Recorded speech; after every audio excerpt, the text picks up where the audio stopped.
vorige aflevering zeilden we van Vordingborg in Denemarken via Langö naar Laabö in Duitsland. In Laabö kreeg de motor eindelijk de aandacht die hij verdiende. De afgelopen maanden zeilden we onze Eva over de Noordzee naar Denemarken en via de Oostzee naar de Baltische Staten. We zeilden verder noord naar Finland, zuidwaarts naar Gotland, Öland en via de Zweedse zuidkust terug naar Denemarken en vandaar naar de Kielefjord. Deze aflevering begint als we in Laabö in de marina liggen en wachten op gunstig weer voor de oversteek naar Nederland.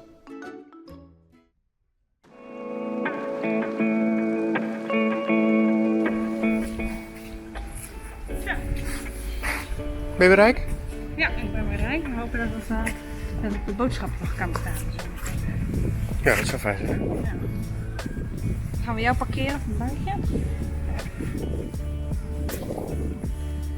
Ben loopt veel te snuffen en te hoesten, dus die mag van mij niet mee de supermarkt. Dat mag eigenlijk niet. Dus dat gaan we ook niet doen. Dat is niet goed. Nou, Ben denkt dat voor geheimzinnig ga jij allemaal doen. Maar dat ga ik niet zeggen natuurlijk. Ik zeg dat ik gewoon boodschappen ga doen. In een van onze video's heb ik laten zien hoe we een MOB1 van Rescue Me inbouwen in ons zwemvest. En toen kregen we daar een opmerking op van, heb je hem wel getest? En heb je hem op de juiste manier geprogrammeerd? Nou, ik denk uiteraard van wel. Maar echt een test hadden we nog niet gedaan. Dus dat leek ons wel een goed plan om dat even te doen. Dus bij deze. Ik heb het zwemvest hier nu bij de hand. Dan gaan we eerst een DSC-test doen. Dus dat betekent dat als ik het ding activeer, de MOB1 activeer, dan moet er hier aan boord een alarm afgaan. Op de marifoon. Dus ik ga hem er even uithalen en activeren.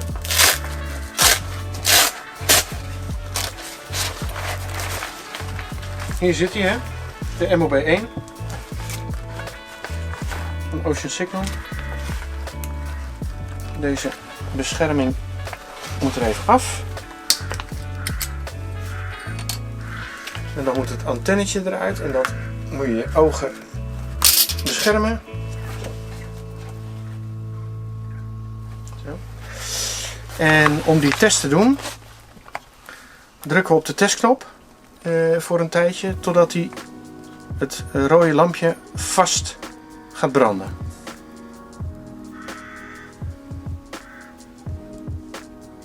Dat is nu. Laat ik hem los. En nu geeft hij een alarm. Op de marifoon, dat hoor je. Als je hier niet wakker van wordt, dan slaap je heel vast. Ik ga deze uitdoen. Zo. En even de marifoon afschakelen, want dit is irritant. Nu de AES-test.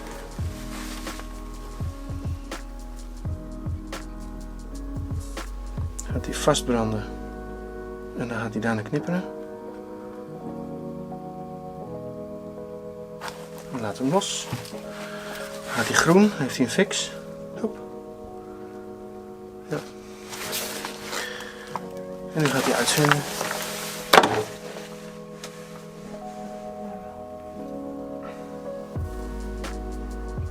Het is even wachten.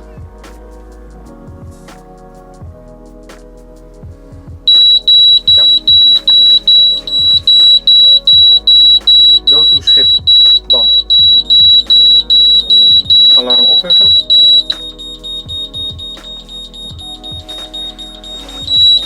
Ja. Nu zien we dus inderdaad een waypoint. Ja.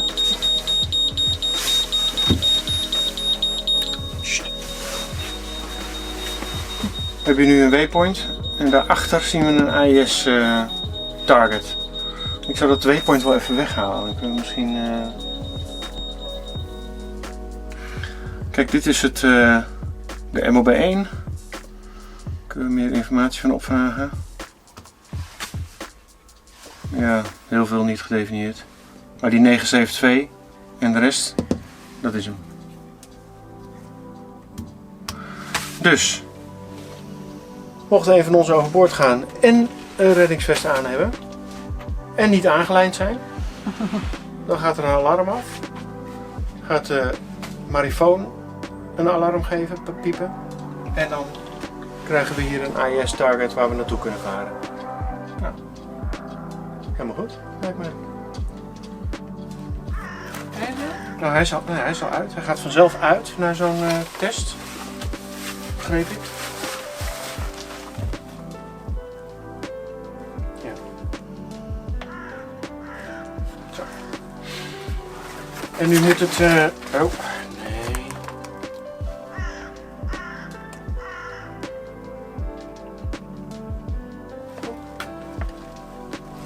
Nu is hij uit. Nu zal ik het antennetje moet opnieuw erin gerold worden. Daar hebben we een tool meegeleverd gekregen. Super handig. En daarmee kunnen we het antennetje oprollen. Zo.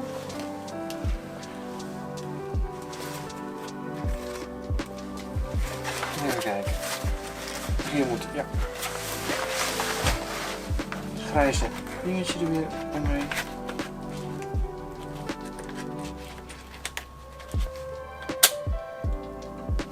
Hup. En deze bescherming. Zo. Hupsakee. Nou, dan pakken we deze in. En dan is die getest en gereed voor gebruik. Hij was alleen gereed voor gebruik, nu is hij getest en gereed voor gebruik. Met dank aan René om ons hier even op te wijzen. Dat geeft nu een nog geruststellend gevoel.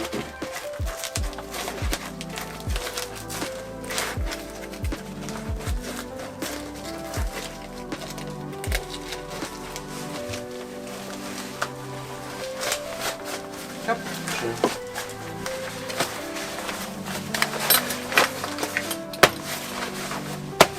En dat doen die anderen ook nog even. En dan is het weer klaar.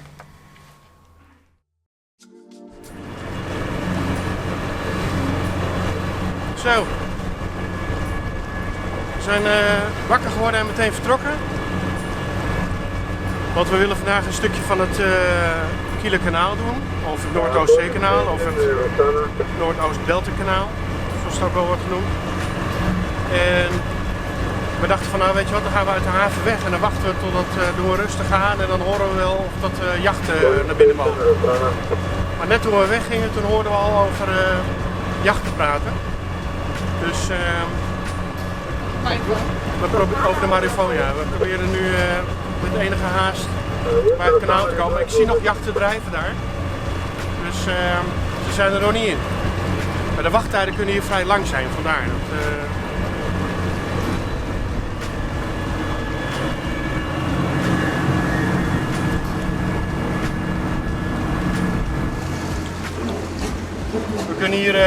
We moeten hier eigenlijk een kaartje kopen voor het Kielerkanaal. Maar ja, dat kan nu niet. Maar we kunnen hier ook niet aan de kant komen, net niet. Het is hier te ondiep. Ik heb de kiel wel iets opgehaald dat we net van boord kunnen. Maar je ziet ook dat je hier niet super fijn fenders tussen kunt leggen. Stootwielen tussen kunt leggen. Dus ik heb de kiel gewoon in de grond gedrukt en dan kunnen we van boord stappen. Maar goed, we kunnen geen kaartje kopen. Voor het Kielerkanaal aan de sluis.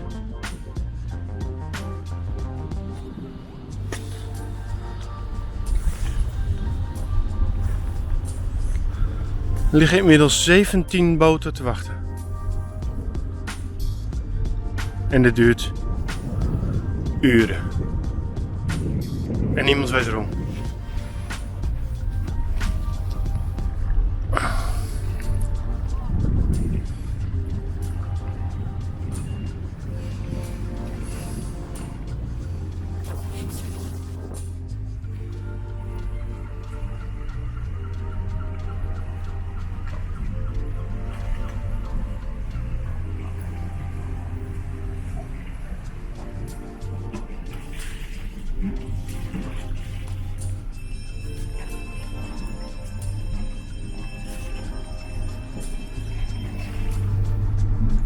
Nou, we liggen weer. Gooi hem even om naar dier. Nee, gewoon laat hem lekker zitten. We gaan 25 keer ermee rollen.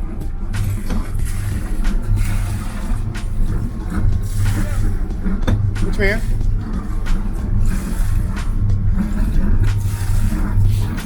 Nee, nog een paar keer. Gewoon, het kost niks, zo'n tor. Zo, prima. En nu kan die zomer niet lostrekken.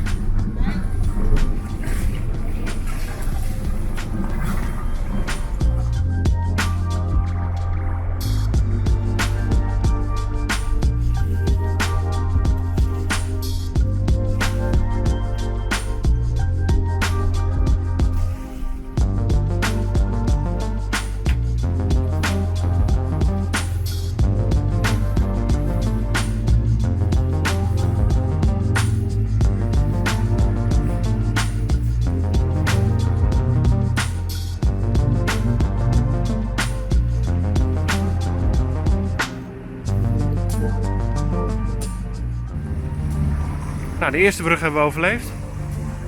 En de karavaan die begint nu een beetje uit te spreiden.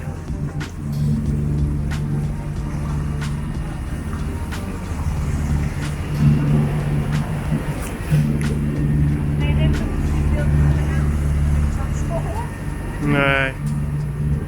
Kijk, er was een motorbootje die moest even door. En die maakt nogal wat golven. Meer dan zo'n zeeschip. Het Noordoostzeekanaal of Kielerkanaal vormt de waterverbinding tussen de Noordzee en de Oostzee. Met zo'n 30.000 schepen per jaar behoort het tot de drukst bevaren kanalen in de wereld. Het kanaal doorsnijdt de Duitse deelstaat Schleswig-Holstein en loopt van Kiel naar Brunsbüttel aan de Elbemonding.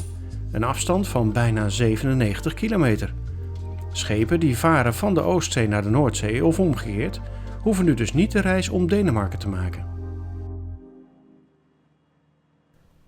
Langs het kanaal staan dit soort borden.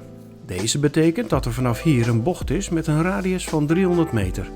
Voor ons niet zo super interessant, maar zeeschepen zullen daar plezier van hebben. De eerste plannen voor een kanaal tussen de Noord- en Oostzee stammen al uit de 16e eeuw. In 1878 wist Herman Dahlström, een reder en zakenman uit Hamburg, de regering te interesseren voor een kanaal voor zakelijk, maar ook voor militair gebruik. In 1886 werd het besluit tot de aanleg genomen en een jaar later startte de bouw en het kanaal werd 8 jaar later door de Duitse keizer Wilhelm II in gebruik genomen.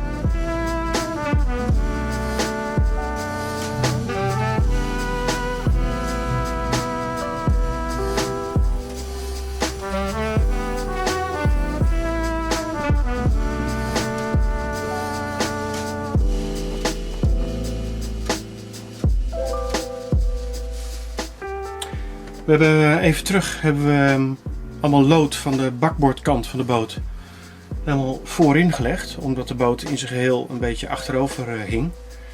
En dat was eigenlijk een best goede actie, want daardoor kwam de boot horizontaler te liggen. Dus niet meer helemaal met zijn kont in het water, maar horizontaal.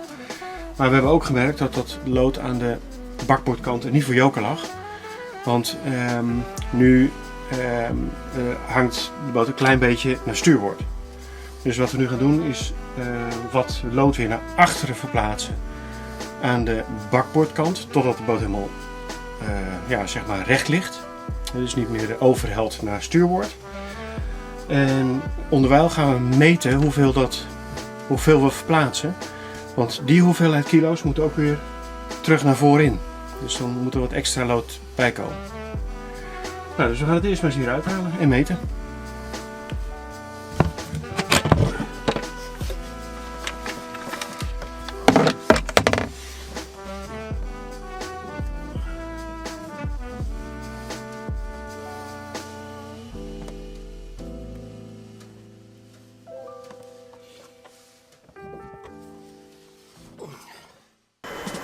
We hebben nu een deel van het lood vanuit de punt naar hier gebracht, in een emmer gedaan.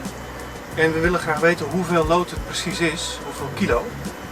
Maar we hebben geen weegschaal aan boord. Dus had ik bedacht van, als we doen het in een emmer. Die emmer die heeft een volume van 20 liter.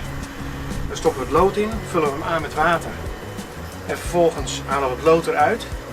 En dan weten we dus wat het volume van het lood is wat we eruit hebben gehaald als we die 20 min het restant water doen.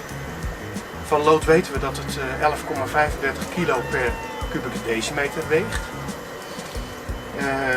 Dat betekent zeg maar 11,35 kilo per liter. Dus dan weten we hoeveel gewicht we hebben verplaatst. En dan kunnen we daarna meten of dat het effect heeft gehad, die verplaatsing. Dus ik ga nu deze emmer met water vullen.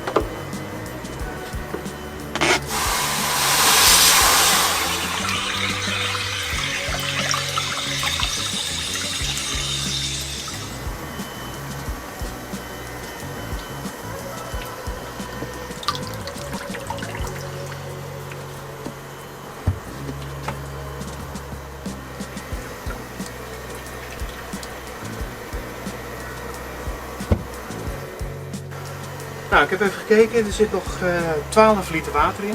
Dat betekent dat we er 8 liter lood uit hebben gehaald. En 8 liter lood is zo'n 90 kilo ongeveer, give or take. Als er iets naast zit, dat zal het zijn. Dus 90 kilo laten we even drogen, gaan we weer aan bakboord opslaan. Je ziet nu dat we 2 graden naar stuurboord en achteren hangen. Zo'n beetje. 2,1. Ja. Hier lag het al en hier hebben we het weer teruggelegd. Dus het lag hier niet voor niks. Dat is eigenlijk gewoon een korte goede conclusie. Luikje dicht. Ik zal ze weer dichtschroeven, want we hoeven hier niet meer te zijn, denk ik. Nou, we liggen bijna dus recht nu, qua links-rechts helling.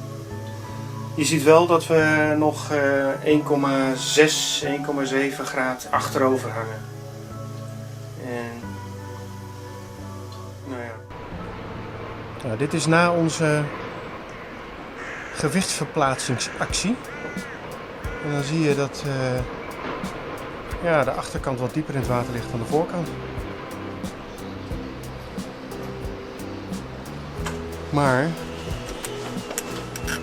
als we even rechts van achter gaan kijken.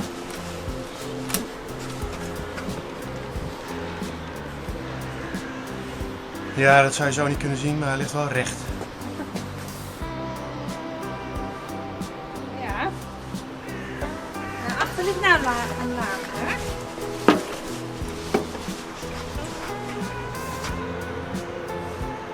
Ja.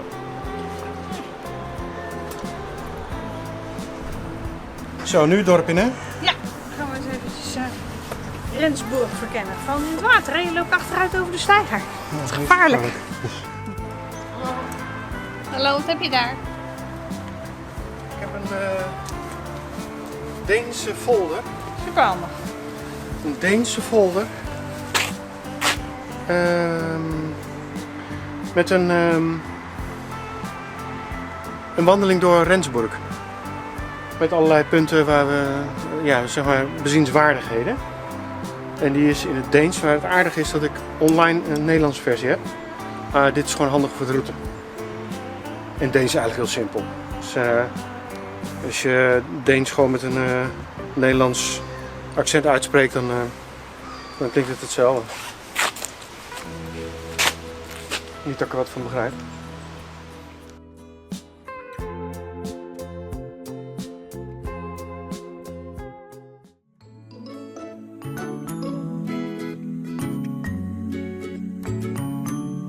In de volgende aflevering bezoeken we Rendsburg, wat een heel leuk stadje blijkt te zijn.